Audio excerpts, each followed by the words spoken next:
Dad went and corralled him and snaked him back to his mama.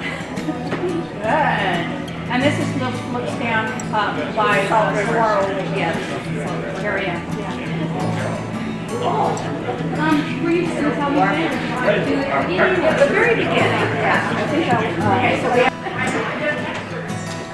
Oh, you're talking about President. Well, she said she was going to be here. I brought her newspapers. But she doesn't take the around with stuff. Good articles. Hello back there. Hello up there. Hi.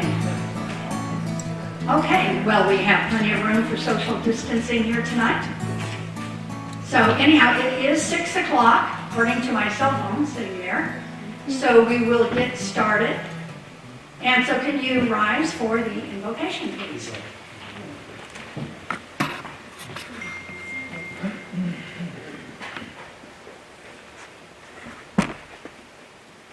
Father, we just thank you so very much for the opportunity to meet again together and to grow our group again together, Lord, and to be able to hear from various speakers on many different issues that affect us as rural Arizona and Arizonans in general. And so, Lord, we lift up our speaker, Kathie, tonight as she shares.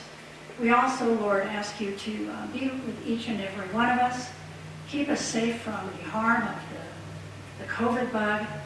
Keep us safe, Lord, from many other things as we go about our daily lives. We ask you this in Jesus' name. Amen. Amen. Okay, we have a Pledge of Allegiance. Now lead us, Frank. Pledge allegiance To the flag of the United States of America and to the republic for which it stands, one nation, under God, indivisible, with liberty and justice for all. So, without further ado, I would like to introduce to you photographer and horse enthusiast, I would say, Kathie Reidhead, and she lives here in Payson. I thought she was kind of in the outskirts of town, but she's not. She's here. Okay. Well, It's on. Oh, it's. oh, now she's switching. Sorry. No, it's on. It's okay. Hi everybody, my name is Kathie Reidhead. I am a resident of Payson. I am a wild horse photographer. I do this as a hobby. I don't sell my work, but over the last 4 years I've been spending a lot of time in the National Forest, mainly in Heber-Overgaard area and the Salt River area. And I'm here to try and inform you a little bit more about what's going on in this issue. Before I get started into my talk, though, I want to show a brief little 5-minute video that will inform you quite a bit, and then we'll go from there, okay?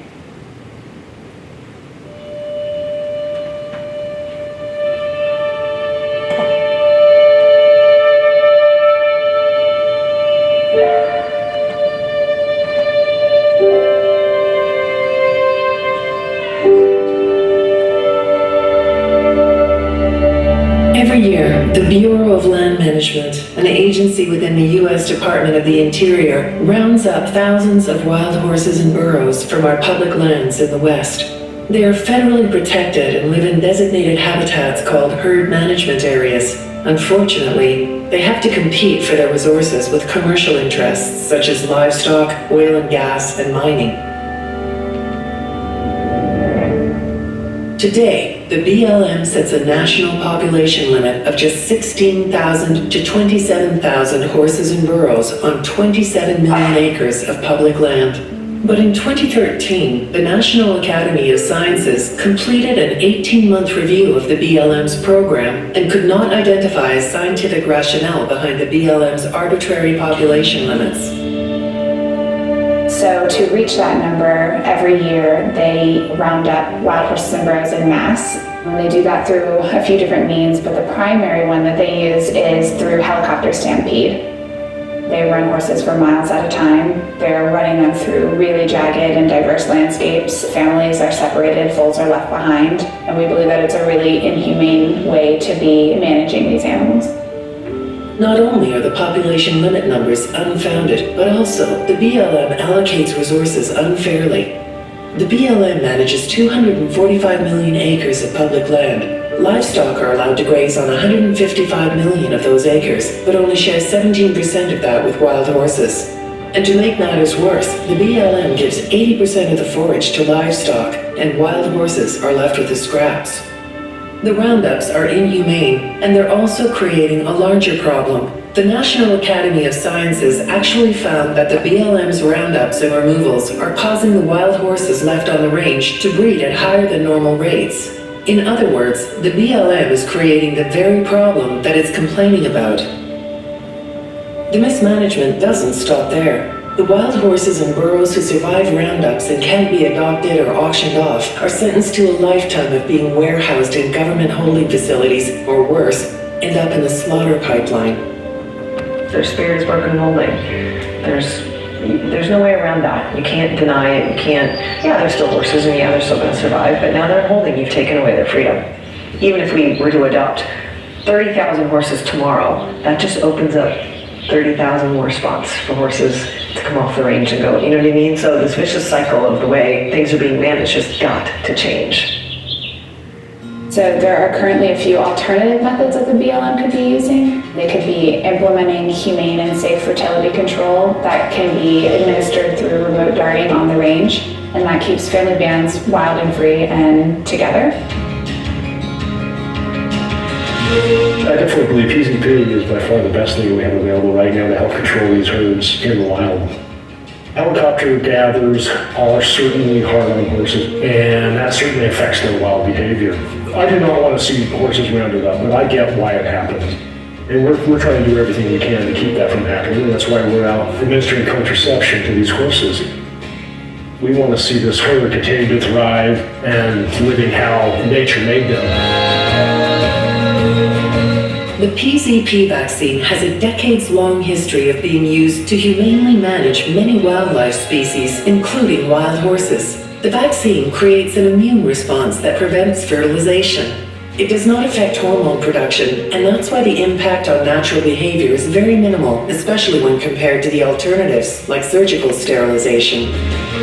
Wild horse and burro management needs to be responsive to the public. After all, these are our public lands, and Americans strongly support protecting wild horses and burros on them. Wild horses symbolize the things that make our country great: survival, freedom, and the untamed spirit of the American West. I hope we can protect them for years to come. The land they live on, the way they live, their lives. I hope that we can make a difference in making sure that their lives matter.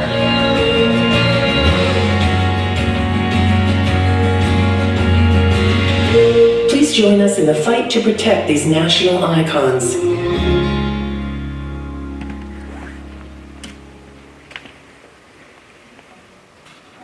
Okay, that was done by the American Wild Horse Campaign, who is a organization that was founded about 10 years ago. The wild horse issue has been brewing here for many, many years, decades. In 1971, Congress saw fit to protect them by passing the Wild Horse and Burro Act. It was signed into law by Richard Nixon in 1971. And there are only two species of animals that have ever been protected by Congress, and that is the bald eagle and the wild horse. And the reason they did this was because Mustangers, they were called, were basically cow ranchers that were rounding up the wild horses off the lands and shipping them off to slaughterhouses. They wanted the land for the cattle. And there's been this conflict between cattle ranchers and wildlife since the beginning of time. It's nothing new. It's the same thing that was going on 100 years ago here in Arizona, and it continues today. It's a very contentious issue.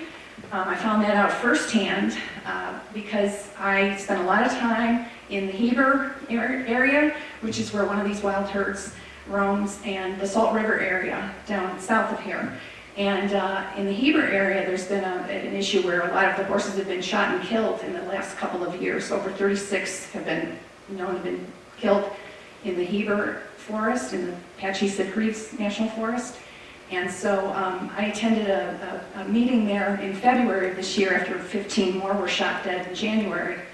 And it was unbelievable how contentious of a public meeting it was. There was about 90 people there.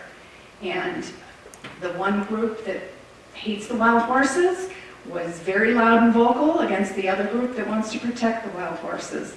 So this is a big issue, and it's something that I want to bring to your attention so that we can start paying closer attention. You can decide for yourself which side of this you want to be on. But currently they're protected by federal law, and the law should be upheld. We have 177 herd management areas in the country, in the western United States. And the BLM has been tasked by Congress to write a management plan for each and every herd management area and to humanely manage those herds. They've only written in 50 years 7 plans for 7 herd management areas. The rest of the herd management areas are just being rounded up like you saw here. We currently have 50,000 wild horses in government holding pens. The BLM's budget to manage the wild horse and burro program is $102.6 million every year. Congress allocates to them, and all they do is round them up and put them in feedlots at the taxpayer's expense. And in these roundups, I mean, they're horrific. If you watch actual videos, the American Wild Horse Campaign sends photographers and videographers out to the scene of these roundups every year. They're going on right now in Utah and Nevada. We have not rounded up any by helicopter or by any means here in Arizona yet, but it's coming soon. So our wild horses on these 2 ranges that I photograph are on U.S. Forest Service land, which you would think might be a good thing, but the U.S. Forest Service really has never gotten involved in managing herds. In 2015, they decided they were going to round up the Salt River herd, the entire herd. They put out an impound notice that they were going to be gone. And the public went crazy. I mean, literally, there were protests, people out with signs in front of the state capitol building. People went crazy over the idea that our wild horses were going to be removed from those lands. And so the state of Arizona took over management of that herd. Governor Ducey agreed that the state, with a 501c3 charity, would co-manage the management of the herd. And they've been doing a fantastic job ever since. It's called the Salt River Wild Horse Management Group. You can look them up on social media and just see the wonderful things they're doing. And they are humanely darting the mares with PZP fertility control so that the population numbers can stay what's manageable for the size of the land. We don't want any species of animal to just overbreed on the land. And it can be done very humanely. They darted every single mare in the herd last year. So this year there's only going to be about 10 foals that are born because PZP isn't 100% effective, just like all birth control isn't. It's about 95% effective. But every year it'll get better and better because they'll be able to, through attrition, through the horses that are dying off and controlling the number of foals that are born, they will bring down the size of the herd to where it's the correct number for the area they roam. Now the Heber herd is the herd I primarily want to talk about because they are managed, they're not really managed at all currently. They have not really ever been managed. In 2005, the Forest Service announced a roundup and some wild horse advocates. I wasn't involved in this issue in those days, but people like me who care about the wild horses and want to see them remain free on our lands sued the federal government and won a court injunction against that. And so they were not able to round up the herd, and so until a management plan would be written. So earlier this year, the draft plan for the Heber herd was released. It actually came out on February the 14th of this year. And we, the public, were given a 30-day comment period where we could write in comments. I was actually scheduled earlier in the year, but COVID shut that down. I was going to try and get here when you still had a chance to submit your public comments if you wanted to. However, that 30-day period has passed now. We're still in a process though, but if this draft were to be implemented as it's written, they want to take the Heber herd, which is, according to the Forest Service, only 299 horses at the last census, which was taken in 2017. And as I mentioned, at least 36 have died since 2018. 24 of them are confirmed to have been shot dead, and the others were too badly decomposed to determine cause of death. So the herd size is probably still in the neighborhood of 300 horses or less. They want to take it down to 50 to 104, which they know, the BLM knows, would make them genetically inviable in a matter, just a short few years later. They would have all sorts of problems from inbreeding. And this is the plan. This is how they're trying to eradicate the wild horse and get around the law that protects them. The law, if the letter of the law was followed, these roundups wouldn't be taking place on our public lands, but it has been going on since the 1970s. And now the plan is to ramp it up. We currently have about 90,000 wild horses on all of the public lands in the West. Here in Arizona, our numbers are extremely small compared to the other western states like Utah and Nevada and, Oregon and all the other states. We only have, like I said, less than 300 in the Heber herd and probably around 400 in the Salt River herd. Very small numbers, very manageable. There's people like me that would volunteer to learn how to do the darting and dart the mares to keep their numbers in check.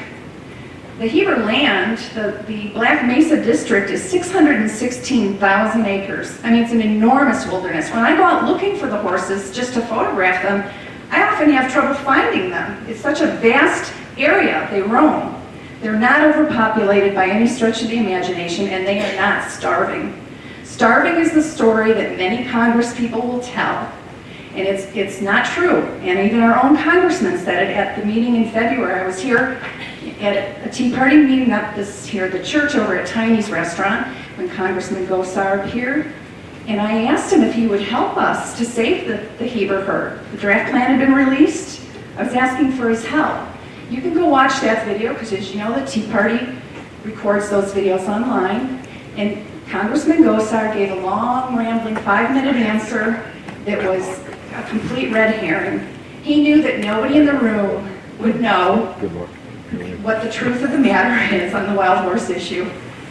I had asked him would he help us save this herd, and he went on talking about the Endangered Species Act and the spotted owl and those nutty environmentalists, none of which has anything whatsoever to do with the wild horse issue. Nothing. The wild horses are protected by the 1971 Wild Horse and Burro Act. They have nothing to do with the Center for Biological Diversity or the Endangered Species Act or the spotted owl or anything else. They're protected under federal law, and he knows it.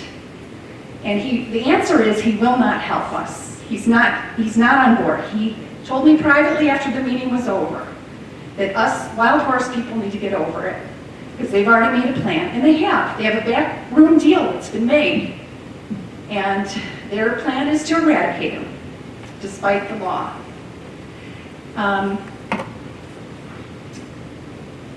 I'm here just to let you know what's going on.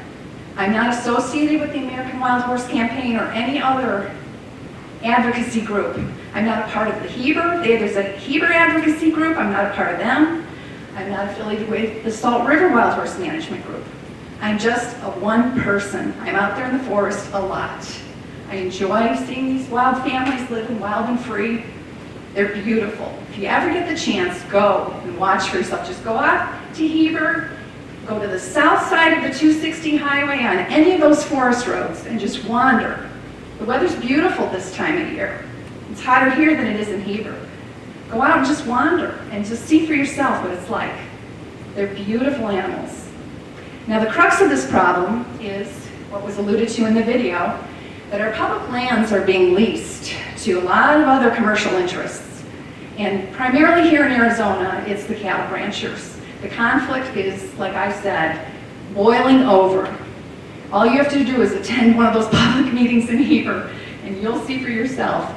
Those communities are boiling over this conflict between the wild horses and the cattle ranchers. Now the ranchers have to get a permit to ranch their cattle.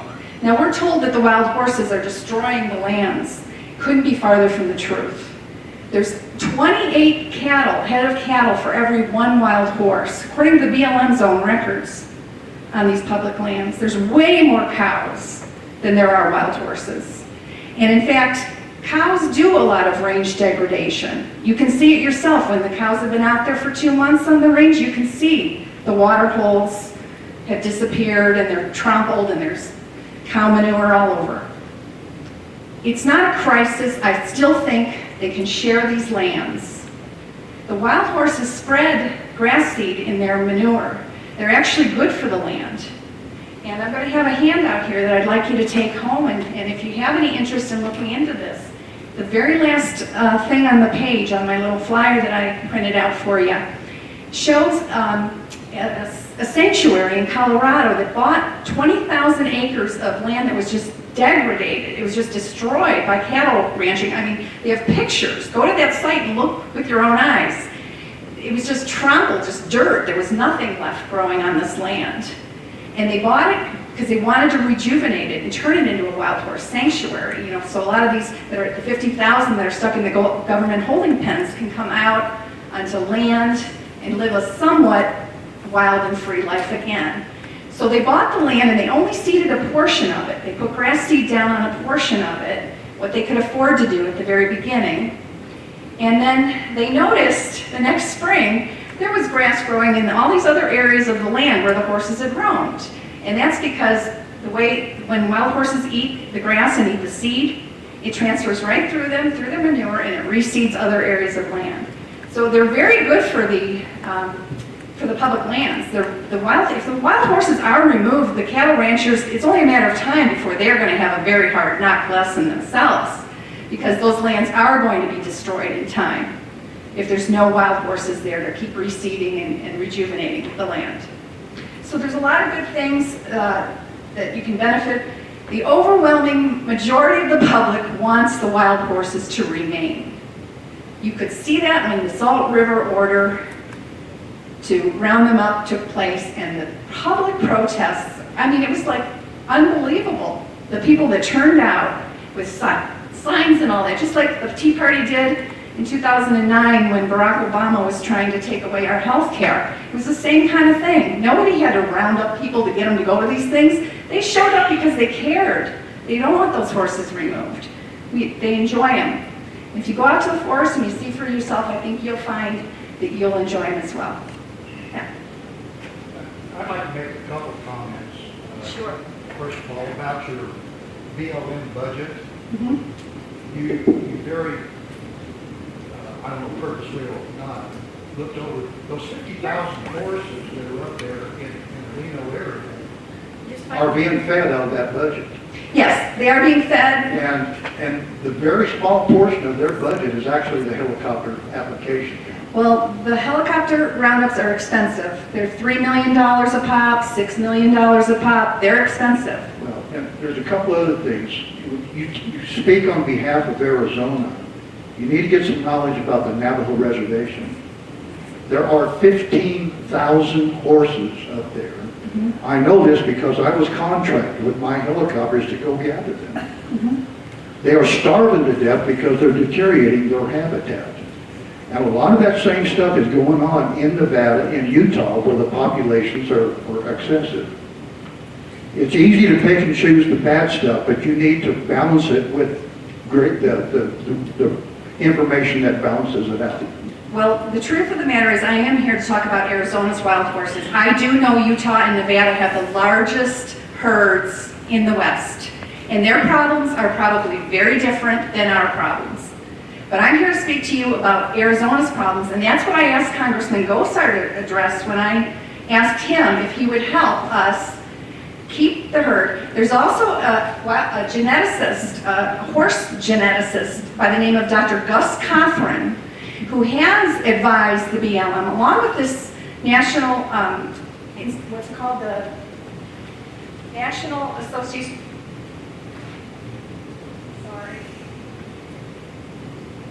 NAS report from 2013, which advised the BLM on how they could manage these herds properly.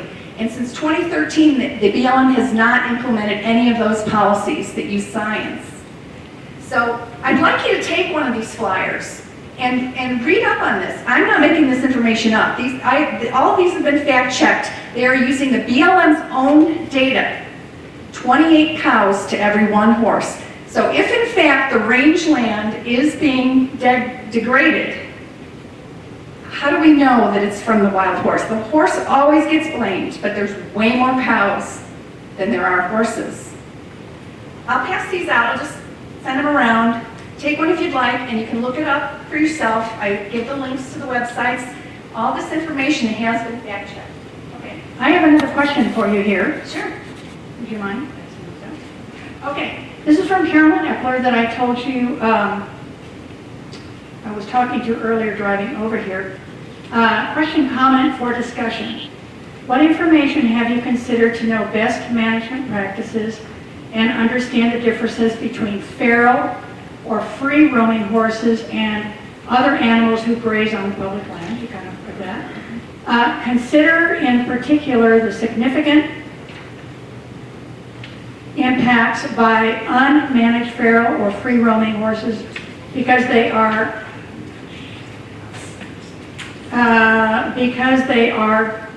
hindgut fermenters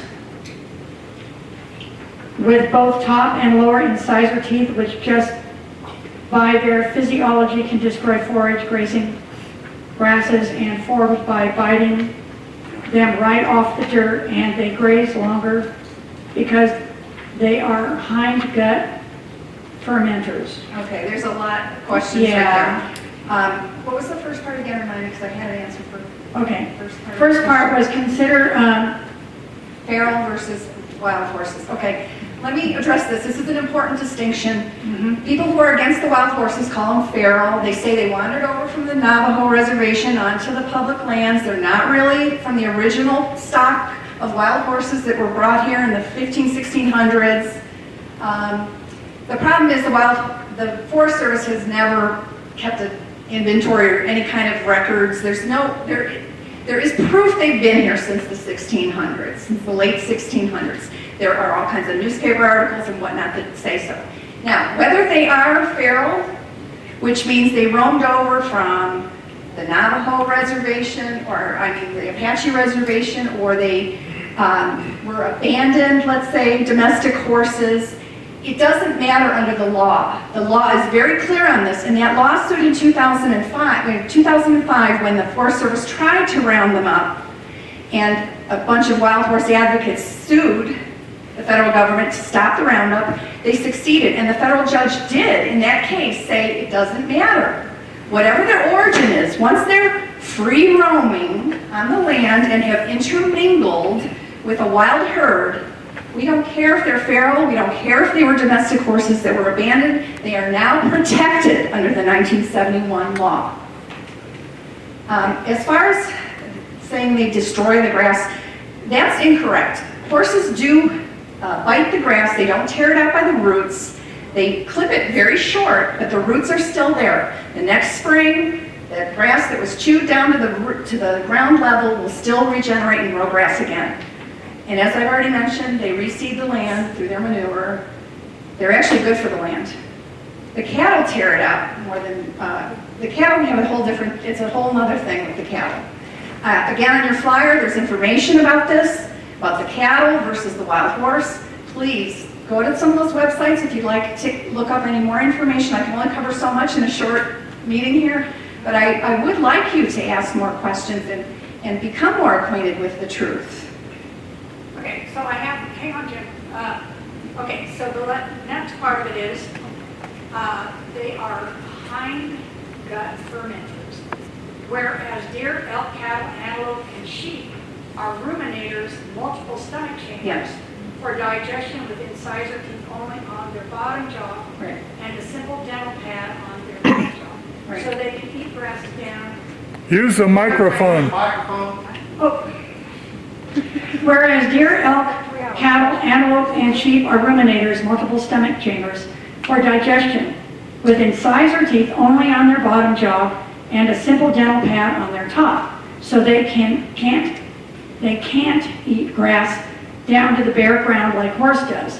They chew their cud and ruminate to digest much of the day rather than have continuous day-long grazing of grasses and forbs, like a horse. Okay, ruminators are, I'm familiar with ruminators because that's what cattle are. They do have a different digestive system. If you ever go out on the public lands and you see a cow pie, go like this and flip it over. You will see there's nothing growing under that cow pie. It's dead ground under the cow pie. If you go out and you kick some horse manure, Cow pie is fertilizer, man. well, Last year. the horse manure does a lot better fertilizing than the cow pie does. That's just a fact. You can look for yourself. Okay, so with this significant impact by horse on natural resources, which will affect native species including threatened or endangered species, watershed stability, soil stability, riparian area conditions, etc., do you agree that free-roaming horses should be managed with more intense management than other grazing animals who have been managed for decades by forage and landscape use restrictions and population management? Well, the law stipulates, if you look at the Wild Free Roaming Horses and Burros Act, they have priority on the land. They have the first right to be in the forage. It's in there. That's what Congress did in 1971. That's not what actually takes place out on the land. We have, like I said, 28-1 heads of cattle to horses out there on the land. You saw it, the statistics in this video by the American Wild Horse Campaign. There are far more cattle grazing the land, and if there is some damage being done, shouldn't we look to the largest species, the largest numbers first, and maybe reduce those numbers? But Congress has already settled this. It is already in the law that those horses have the first right to the forage.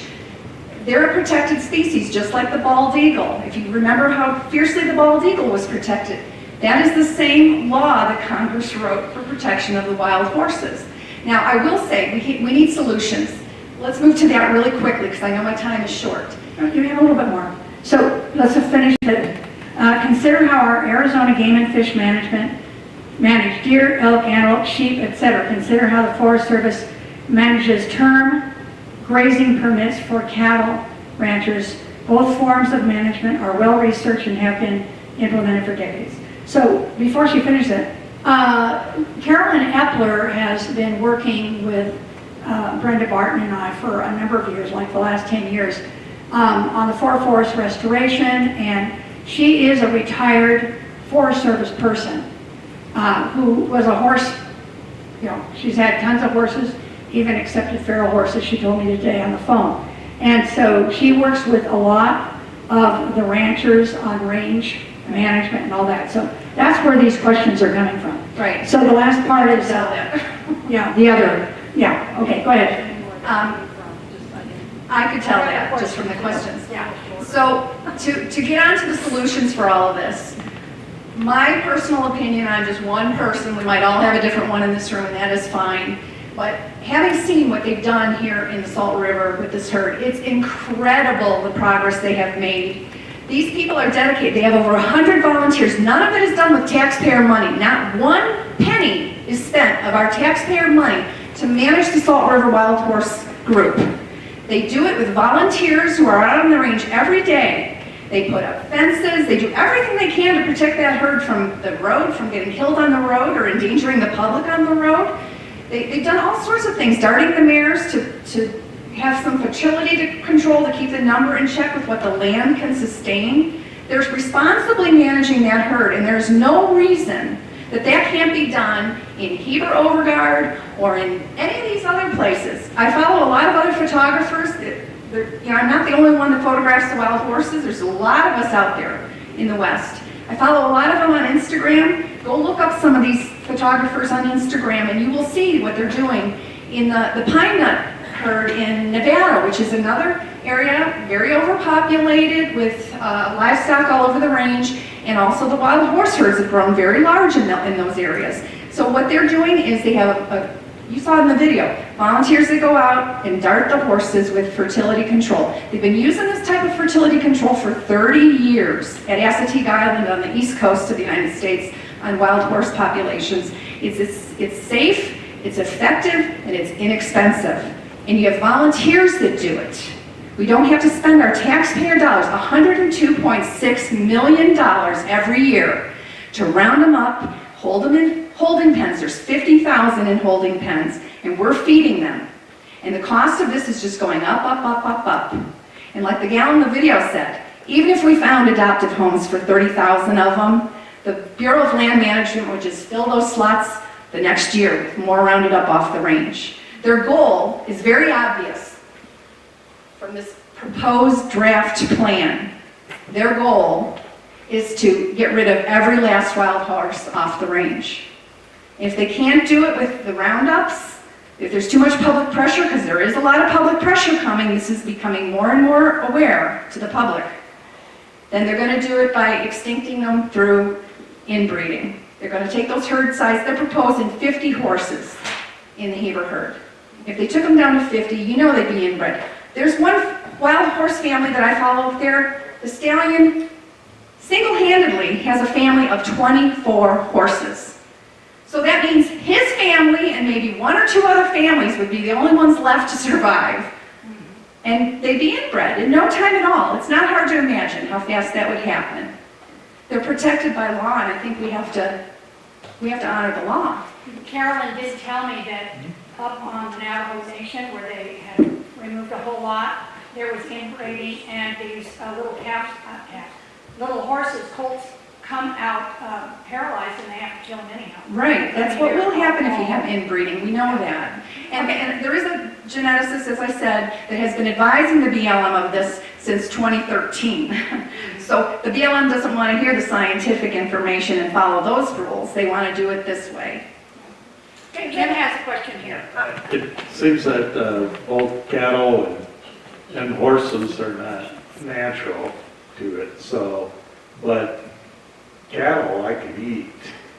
Right. But I was just, what is the number, say, for the Salt River Valley or the Heber area? What's the ideal number? I mean, there has to be some ideal number that you say that's not going to affect ranching, that's going to be manageable. The geneticist has said you have to have a herd of 200 in order to prevent inbreeding. So they shouldn't be taken any lower than 200. That's scientific data. There's only less than 300 there now, and they're not by any means overpopulating that land. Not by any stretch of the imagination. I urge you to go and look for them. You will see how hard they are to find. Yeah, but the other thing is that ranchers do pay a fee for grazing. They pay. Nobody's paying. Do you know how much they pay? Do you know how much they pay?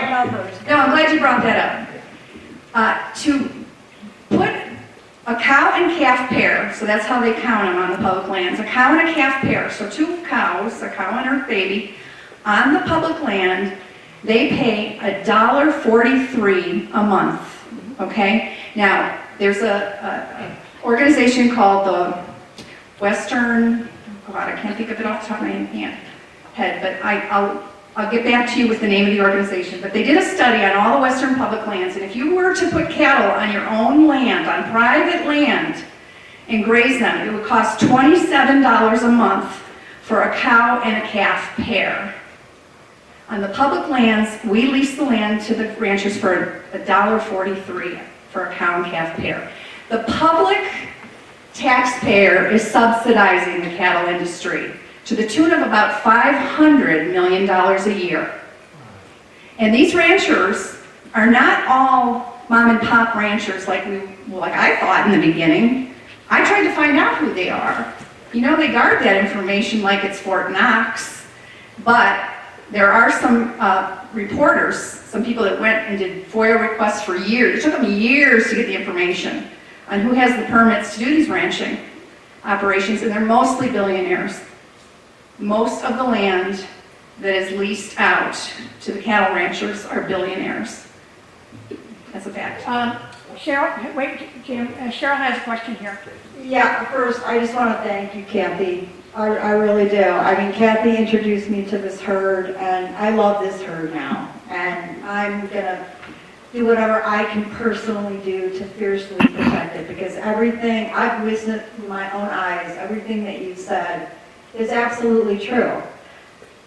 I, as a taxpayer, never gave the Bureau of Land Management, who works for me, permission to chase wild animals around with helicopters. I've never seen anything so egregious, really, in my life. It's so cruel. If that's the only solution they can come up with, shame on them. You're scum. But I just want, I just want you to say what happens to these horses that get rounded up and put in these kill pens. Okay.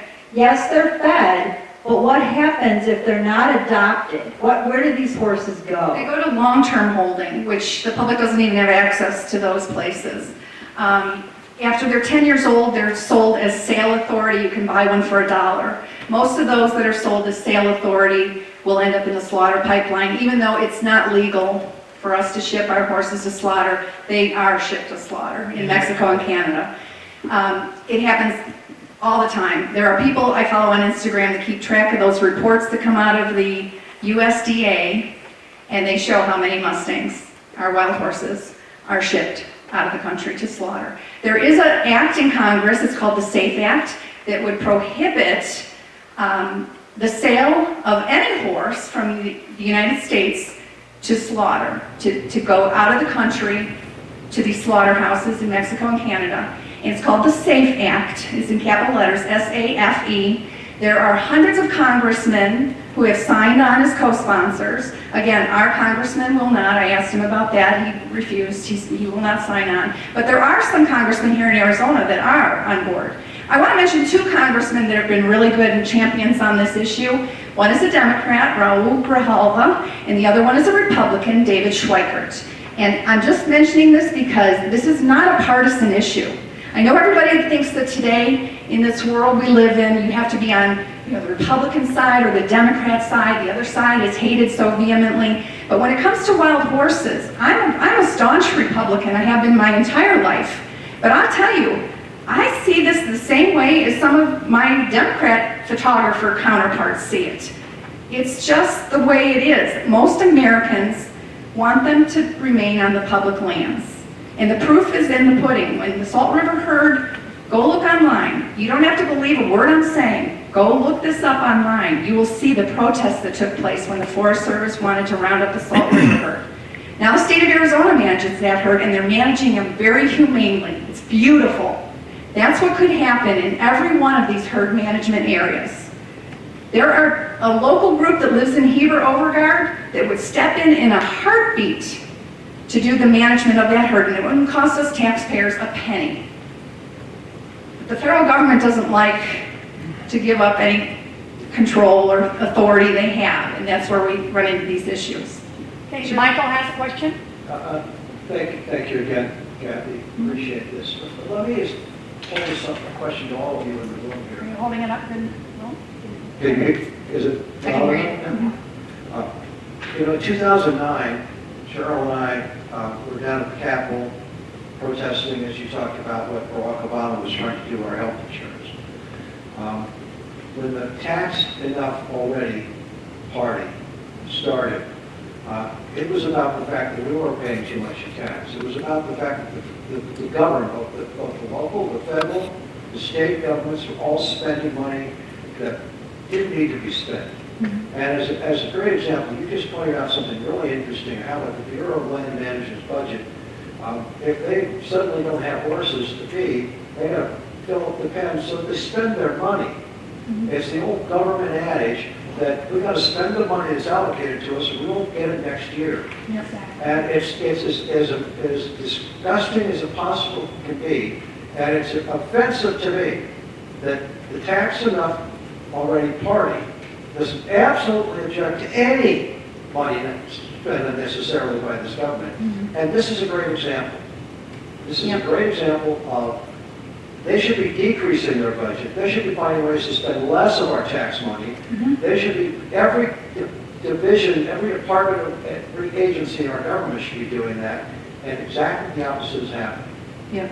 I voted for Donald Trump in 2016 because I felt he was going to make some changes. You know what? He hasn't made the changes I'm looking for yet. And I'm just praying that in 2020 he gets reelected and decides to make some changes. He's a businessman who understands you got to get within a budget. And this is a great example that the Bureau of Land Management shouldn't be spending our money on stuff that doesn't have to be done. That's exactly right. There's humane management tools available to us. There's volunteers, there's people that will do it. You could save a lot of money. What's to keep private sector from bidding, say, $150 a month, $1.50 a month per horse to have the horses? Oh, the government will pay you $1,000 if you'll take one out of holding. Last year, they had a called the Adoption Incentive Program. And if anyone wanted to take a wild horse out of holding, out of the government pens, because they're full, they don't have anywhere to put anymore, and they're still rounding them up, they pay you $1,000. Well, guess what happened? All kinds of people that had land took maybe 10 wild horses and just put them out in their pasture and just left them for a year. A year later, they got title to them. Guess what? All these horses are being dumped in livestock auctions this year. Young horses, 2-year-olds, 3-year-olds, and they're getting sold to the kill buyers that will ship them to slaughter in Canada and Mexico because there aren't enough adoptive homes. If you want one, you can go get one and get paid $1,000 to take it. But there aren't enough homes. We've got 50,000 sitting in holding pens that are not going to find a home. And we, the taxpayers, are going to pay for them to be fed for 30 years, some of them. Is this, Kathy, is that, excuse me, but is that just kind of a workaround to what you were just saying about what happens to these horses if they don't get out of the kill pen? The workaround is, well, we'll give you $1,000. See, Congress doesn't allow horses to be sold to slaughter. They're not allowed, that's against the law for them to be sold to slaughter. So this is a way that they get around it. They allow you to adopt it. They'll pay you $1,000 to adopt it. They know that horses are expensive to keep. I help my neighbor with her 4 horses. I know what it costs to take care of horses. I don't have any of my own because I don't think I could afford to have my own. They're expensive to keep. The vet care, the hoof care, the feed. Just she goes to Colorado to get her hay twice a year. It's a lot of effort to keep a horse. And in hard times like we have now in this country, there's not enough homes for wild horses to be adopted out. Very few of them will ever get out of those holding pens. Okay, we have Don here.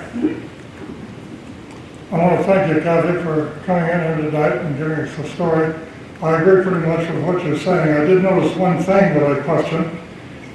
If billionaires are running the cattle ranches that are paying $1.43 a month for each cow pair, and it costs $27 if they were paying the right amount, if that ever came to pass, only billionaires would be able to afford steaks. Well, that's probably true. But just so you know, that's the policy. In order to keep the price of beef cheap, you and I are paying to subsidize the beef industry. I don't object to it, frankly. I don't.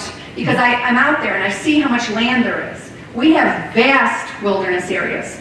The ranchers have plenty of grass in Heber. There's lots of good grass up there. The temperatures are not as hot as they are in this area where we live. So there's room for both. I'm not opposed to the ranchers being on the land. I want to make that perfectly clear. I'm not against the ranchers. I just aimed for the truth. I did a ton of research over these last 4 years so that I could really understand and wrap my head around what was going on here. And I'm telling you, this is what I've learned. And if you look at those flyers and you look at those links I gave you, you can go and see that it's all fact-checked there. And one last thing, one last request I have for you. The House in Congress has already passed the 2021 appropriations bill, which is the funding. We were successful in getting $11 million of the BLM budget has to be spent for PZP fertility control. But all we succeeded in is getting that they have to spend it on that. They'll be happy to spend it. They'll spend it any way they have to spend it. It does not mean they will administer the PZP fertility control on any wild herds. Just because they have to spend the money doesn't mean it will be administered. So now the appropriations bill is before the Senate. And I have put together a letter, and if you would, if you're willing, if you would send this to each of our senators, The blue paper is for Kirsten Cinema, and the red paper is for Martha McSally. It's already addressed, everything's there. All you have to do is sign it and put your name and address at the bottom and mail it via snail mail. All we're asking is that the Senate put an amendment on the bill that would require that $11 million that's already appropriated for the fertility control, that they would ask that these areas have to write a herd management plan and use that fertility control to humanely manage the numbers. Okay, so I'm going to pass these around. Okay, any last questions for Kathie? All right, well, our other speaker didn't show. It's going to be Brenda Barton. So anyhow, let me ask you this. Well, first off, let's give Kathie a round of applause.